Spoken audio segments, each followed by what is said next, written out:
রাজনীতি এক কঠিন পথ,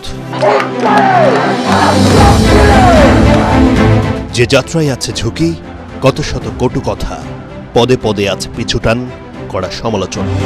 তবুও জুলাই গণ অভ্যুত্থানের পর এই রাজপথকেই বেছে নিয়েছেন সেই তরুণরা। জাতীয় নাগরিক পার্টি এনসিপির ব্যানার। আমরা এমন বাংলাদেশে ফেরত যাব না যেখানে রাষ্ট্রের ব্যবস্থা নিজের নাগরিককে গুম করে খুন করে। এই ঘটনার যদি পুনরাবৃত্তি হয় তাহলে ৫ই আগস্টের পুনরাবৃত্তি হবে। ফেব্রুয়ারিতে দলটার আত্মপ্রকাশ হয়েছে মাত্র ৫ মাস। বেরিয়ে যায় জুলাই পদযাত্রায়। দিনে কিংবা রাতে রোদ বৃষ্টিতে ভিজেই তারা পাড়ি দিয়েছে বহু পথ, জেলার পর জেলা, শহর থেকে শহরে, এমনি করেই সারা দেশ। সঙ্গে ছিল একদল তরুণ নারী রাজনীতিকও।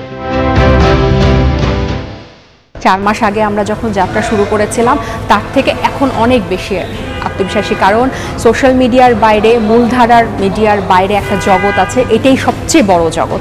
দলের অর্জনের চাইতে হচ্ছে এই দেশের মানুষের অর্জন, অভ্যুত্থানের অর্জন যাচ্ছে এই দল এমন একটি দল পেয়েছে। এই দেশ দল গঠনের ৫ মাসের মধ্যেই সারা দেশের প্রত্যেকটা জেলা ঘুরে এসেছে। এটা একটি ইতিহাস হয়ে থাকবে। জুলাই পদযাত্রার সবচেয়ে কঠিন পথ ছিল গোপালগঞ্জে। শহরের পৌর পার্কে এনসিপির সমাবেশের মঞ্চেও ছাত্রলীগ ও আওয়ামী লীগের হামলা, সংঘর্ষ বাধে পুলিশের সাথে। রণক্ষেত্রে নিহত ৪ জন, এর মধ্যেও হয় এনসিপির সংক্ষিপ্ত সভা। গোপালগঞ্জের আকাশ চালে রাখো, মাটি চালে রাখো, মানুষ চালে রাখো, মুজিববাদ মুজিববাদ মুর্দাবাদ মুর্দাবাদ। ১৪৪ ধারা জারি কিংবা সার্কিট হাউসে কয়েক ঘন্টা অবরুদ্ধ থেকে এপিসিতে করে এনসিপি নেতাদের নিরাপদে যাওয়া জন্ম দেয় আলোচনার। বাংলাদেশের প্রতিটি প্রান্তে যাওয়া আমাদের অধিকার রয়েছে, এবং প্রতিটি প্রান্তে যাব। আমরা গিয়েছিলাম, প্রোগ্রাম করেছি, বের হয়েছি। সেই জায়গায় প্রশাসনিক ব্যর্থতার কারণেই আমাদের উপর হামলা হয়েছে। পাশাপাশি যারা হামলা করছে তারা জঙ্গি, সরাসরি অস্ত্র নিয়ে হামলা করেছে সন্ত্রাসীরা। বিভিন্ন জায়গা থেকে মানুষ ওখানে সংগঠিত হচ্ছে, এগুলো তো পরে আইন শৃঙ্খলা এবং গোয়েন্দা বাহিনীরাই তথ্য বের করেছে। তাহলে এটা কি আগের দিন কয়েক ঘন্টার মধ্যে এই পুরো ব্যাপারটা এরকম পূর্ব পরিকল্পিতভাবে তারা কি কয়েক ঘন্টার মধ্যে সংগঠিত হয়ে গেল? শুধু তাই নয়, তরুণ রাজনীতিকদের কথার যুদ্ধে উত্তেজনা দেখা যায় কক্সবাজার সহ বেশ কিছু এলাকায়। জন্ম দেয় আলোচনার, হয় সমালোচনাও। এখন শুনছি কক্সবাজারের নব্য গডফাদার শিলং থেকে এসেছে।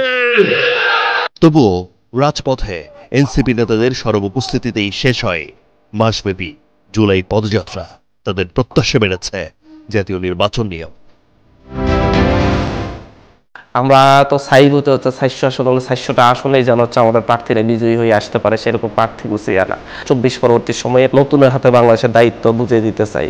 আগামী সংসদে এনসিপি সর্বোচ্চ আসন পাবে। আমরা খুবই আত্মবিশ্বাসী যে আমরা প্রত্যেকটা যুদ্ধেই সমানভাবে অংশগ্রহণ করতে পারবো।